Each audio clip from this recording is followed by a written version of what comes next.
Hello, and welcome to this pre-recorded event for delivering Pearson's new AS and A-Level Economics B specifications from 2015, Theme 1.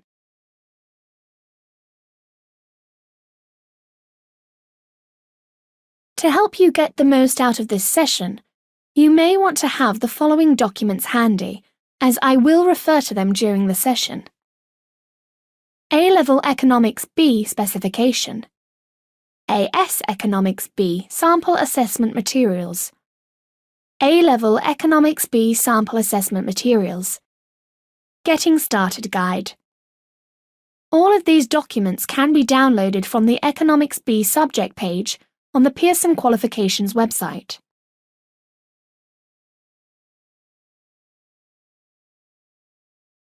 Let's start by reminding ourselves of the specification structure. There are 4 themes on the A-Level specification. Theme 1 looks at markets, consumers and firms, while Theme 2 focuses on the wider economic environment, including introducing life in a global economy. These themes have the same content for both the AS and A-Level qualification.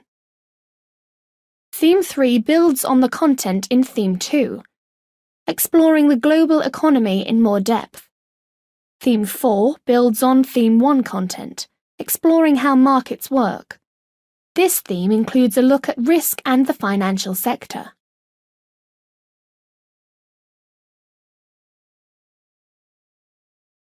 There are 2 externally examined papers for the AS qualification. Theme 1 is assessed in Paper 1, and Theme 2 is assessed in Paper 2. The content for Theme 1 and Theme 2 is the same for the AS and A-Level qualifications. This means that even though the AS and A-Level qualifications are separate, you can co-teach them. More on this later.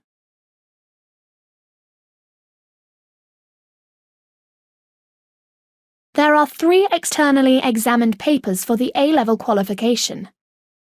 Theme 1 and Theme 4 are assessed in Paper 1. Theme 2 and Theme 3 are assessed in Paper 2, and Paper 3 assesses content from across the entire course, bringing all the concepts together.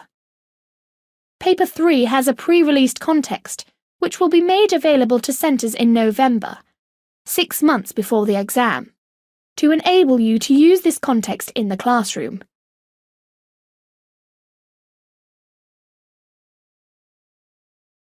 Linear courses, with all exams taken at the end, may require different teaching approaches. Before we look at Theme 1 in detail, these slides introduce some things you might like to think about, or things you might do already.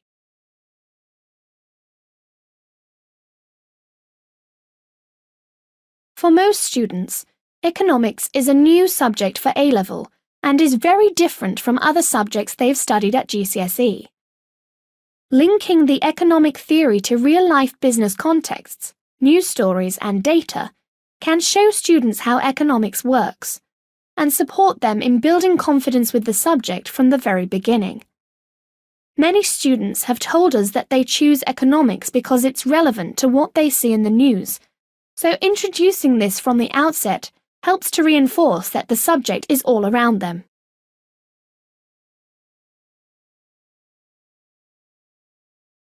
Linked to building confidence is building student interest in the subject. As we've mentioned, linking the economic theory to real-world situations students are aware of can help to build enthusiasm for the subject. The specification content has been updated to reflect developments and current issues in economics. For example, the introduction of the financial sector supports student understanding of recent economic events and the 2008 global financial crisis. Our specification places emphasis on real business contexts and how those relate to economics. For example, real business contexts are used in all the exam papers. From the start of the course, you can introduce businesses that students know and are engaged by. When the pre-released context is made available in November of Year 13, You may wish to use this as a context in the classroom or use as a basis for independent research.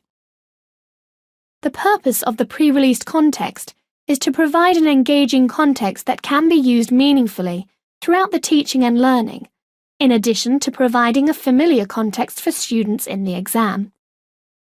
The purpose is not to get teachers or students to complete huge amounts of research so you can introduce the context in a way that best suits your students.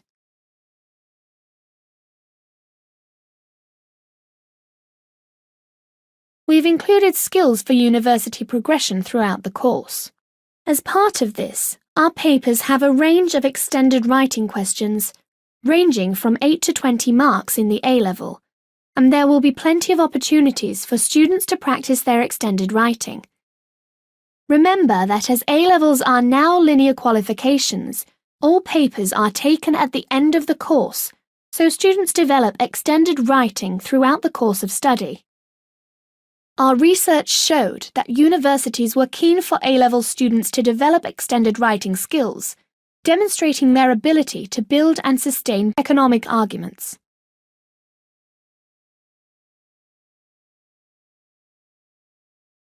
Our research with HE showed that critical thinking is one of the key skills universities are looking for in economics students. Universities want students to appreciate that there is not always a right answer and that economics can be debated. By developing the ability to think like an economist, students will have a toolkit of concepts that they can apply to a range of familiar and unfamiliar contexts as they progress through A-level and into further study. By introducing business contexts, students will practice applying economic theory to real-life scenarios and explore the limitations of theories and models. Throughout the course, you could use a range of questioning techniques to support students in developing as economic thinkers. For example, allowing time for thinking, closed or open questions, asking several students without revealing answer, or not revealing answer at all, demanding a reason to explain correct response, exploring why an incorrect response is wrong. When setting written work, you could set at least one question that isn't straightforward to encourage students to debate different viewpoints.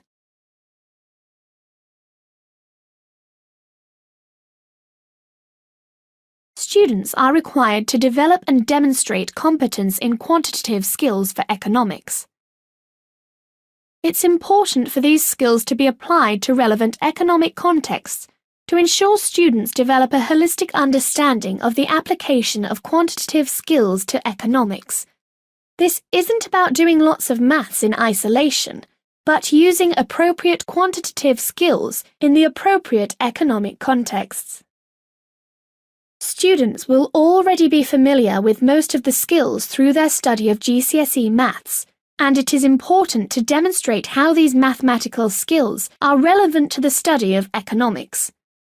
In addition to the content requirements in the specification, these skills can also be developed through the use of stimulus material and case studies, providing opportunities for students to apply a range of quantitative skills to analyze real economic issues. This stimulus material should take the form of both qualitative and quantitative information.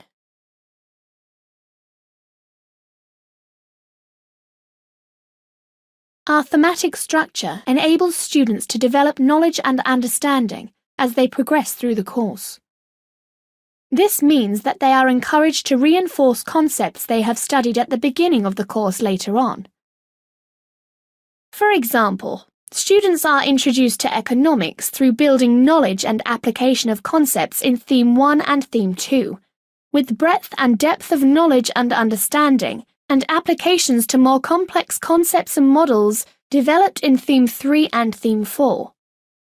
This supports continuous progression throughout the whole A-level course of study.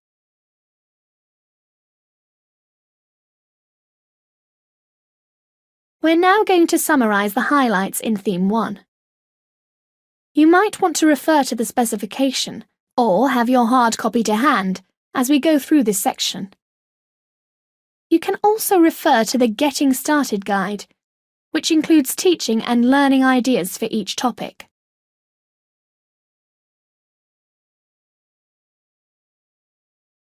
Theme 1 introduces students to the economic problem, market failure, and government intervention. Students will explore the ways in which consumers make choices and entrepreneurs create desirable products.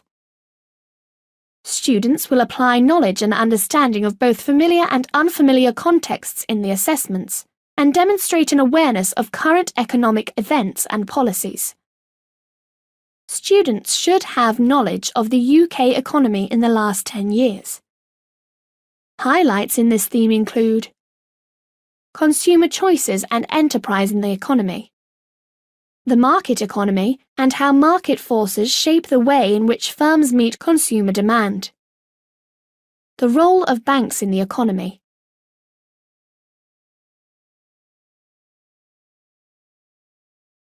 This topic introduces the basic economic concepts and what the study of economics entails. These are the fundamental concepts that will reoccur throughout all the themes, and students will be expected to be able to use these concepts in both economic and business contexts. Scarcity and choice should be taught from a theoretical viewpoint, but students should be able to apply these to the choices made by individuals, businesses, and governments on a day-to-day basis. Examples of conflicts that arise from scarce resources should be developed, and students will be expected to evaluate the strategies used and the impact on economic agents such as consumers, producers, and the government. The objectives of firms should be considered for different sizes of businesses, ranging from small sole traders to large multinationals. Students should also develop an appreciation that not all firms aim to maximize profit, and that there may be ethical considerations for social enterprises, such as One Water. Economic agents, stakeholders, are integral to the course and are introduced here along with stakeholder conflicts.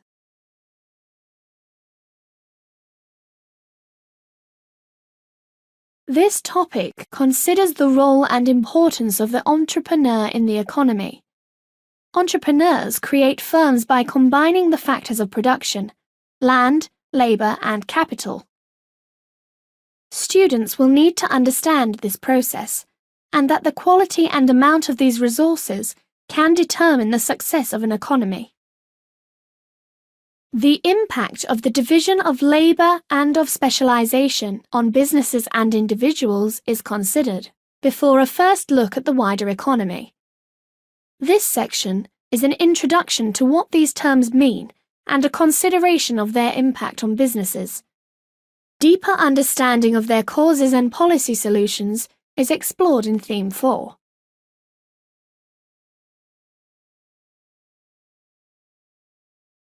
This topic covers all aspects of the market, from basic definitions through the forces that allocate resources to an understanding of how to use market information to improve the prospects of the firm. This is an important section, as much of what follows in this theme and themes 2, 3, and 4 rely on a sound understanding of the workings of the market. Students need not just understand the theoretical background of the market, but must also be able to apply it to real-life situations. They may be required to use suitably labelled demand and supply diagrams to show the impact of changing market conditions.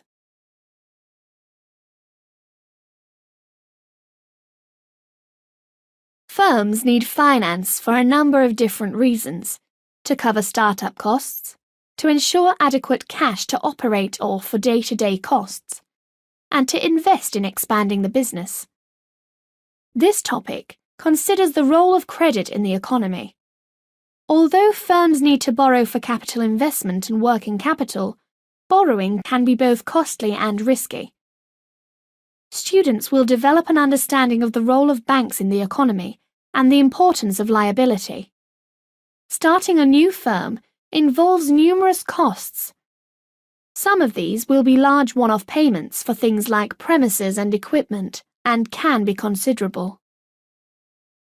The firm may also need finance to keep paying costs such as wages and raw materials until enough income comes in from its sales. If all goes well, the firm will be successful and make a profit. However, this does not mean that the firm will have enough cash on a day-to-day basis to pay its bills. It may well need additional finance to provide sufficient working capital to cope with any cash flow problems. There may come a time when the firm will want to expand. This may involve extra finance to pay for it. Firms must decide between different types of credit and finance, and be aware of the challenge of obtaining credit.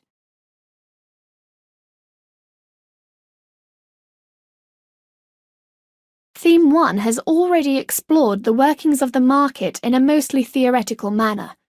For example, that the free market allocates resources in response to consumer demand, and that free markets work efficiently.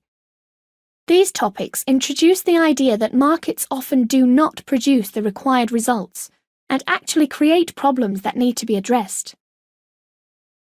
The topic begins with what these problems are and how markets fail. In order to correct these market failures, some form of government intervention is needed. The topic then considers how governments can and do intervene. Government intervention does not always solve the problems and can make them worse or create problems elsewhere. This is the concept of market failure. This section should refer to real-life examples whenever possible.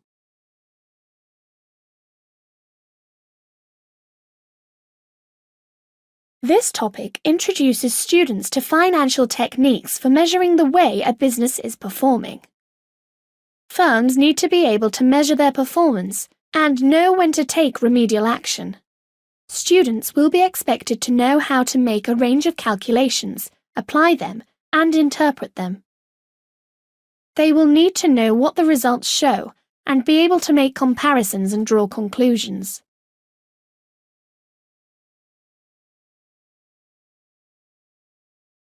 This slide provides an overview of one way you might approach planning for these new topics. Have a look at the planning activity documents for Theme 1. The purpose of these resources is to demonstrate an approach to building a bank of knowledge or background information for different topics, so is not indicative of the specification coverage.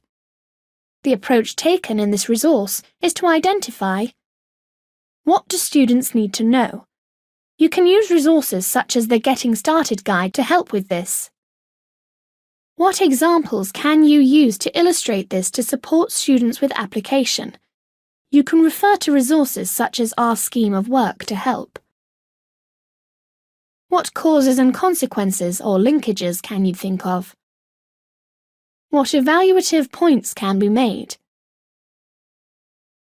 How can this content be revisited later in the specification? Where are the links? How will you revise this when teaching Themes 3 and 4? If you think this approach will work for you and your department, why not adapt this for each topic so you can build a bank of resources?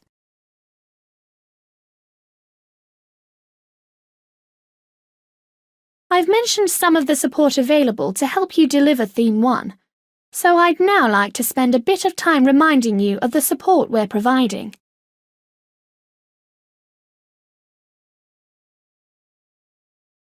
Our Getting Started Guide provides an overview of the new AS and A-level specifications to help you get to grips with the changes to content and assessment, and to help you understand what these changes mean for you and your students. The guide includes suggested teaching and learning approaches for each theme in the specifications. Editable course planners can be adapted to fit your timetabling and staffing arrangements. There is a thematic course planner, which broadly follows the order in which content is set out in the specification and is designed to support these planning to co-teach AS and A-level. The Integrated Course Planner is a suggested approach for those intending not to co-teach the AS level qualification. Specification mapping documents are easy reference guides to help you identify key comparisons and differences between the 2008 Economics and Business and 2015 Economics B specifications. Suggested activities and teaching points are included in an editable scheme of work to support you in planning to teach the new course. Our options evening materials will help you discuss the new AS and A-level Economics B specification with students and parents and explore the different pathways and careers our qualification can provide. Exemplar student work and examiner commentaries will support you in understanding the standard. The student work has been generated by A-level leavers trialling the new assessments. We are also working on specimen papers, so you will have a set of A-level papers to use as mocks when you start teaching in September. Our national training program of events will continue to provide you with training solutions when you start teaching the new specification in 2015. Look out for support with themes 3 and 4, as well as training for mocks marking in 2016. Make the most of our free Results Plus service for tracking your students' progress. Results Plus is a free online results analysis tool for teachers that gives you a detailed breakdown of your students' performance in Edexcel exams. Widely used by teachers across the country, Results Plus provides the most detailed analysis available of your students' performance and helps you to identify topics and skills where your students could benefit from further learning, helping them gain a deeper understanding of their subject. We're also launching our Exam Wizard service for A-Level Economics B.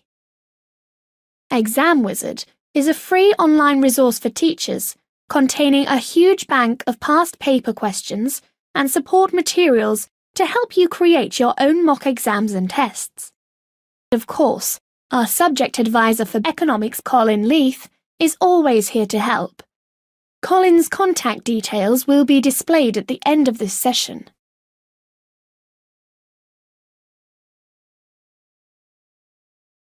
This is the main AS and A-Level Economics B subject page. All of the free support materials are available to download from the Economics B pages of our website. To find this page, go to Qualifications, A-Levels, Economics B. Choose the Specification tab to download copies of the specification and sample assessment materials, summary information about the reforms and introduction to the course. Scroll down to find contact information for Colin, links to our subject community, and subject pages. The Course Materials tab is the place to access all the documents. The Teaching Support tab gives you a clear overview of all the support we have available. The Training and Events tab provides a quick link to the training events we have on offer.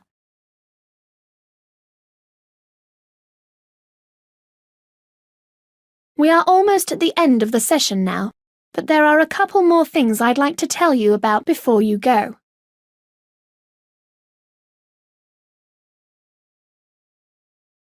We are recruiting examiners for our new specification.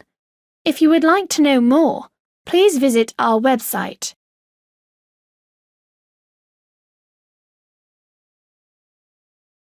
Please get in touch with Colin and his team if you need any further help or support. Colin and our online economics community will ensure you receive help and guidance from us, as well as sharing ideas and information with each other. You can sign up to receive e-newsletters from Colin to keep up to date with qualification updates and product and service news. Thank you for listening to our event today.